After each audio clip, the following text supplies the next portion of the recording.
Hi, it's Jenny. Welcome back to my channel.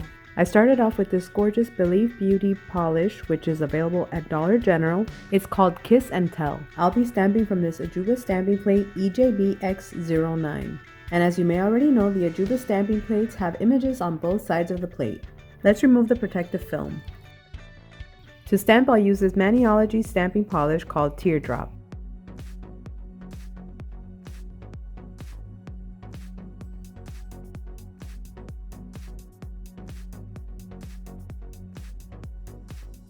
Now we'll clean up with a piece of tape.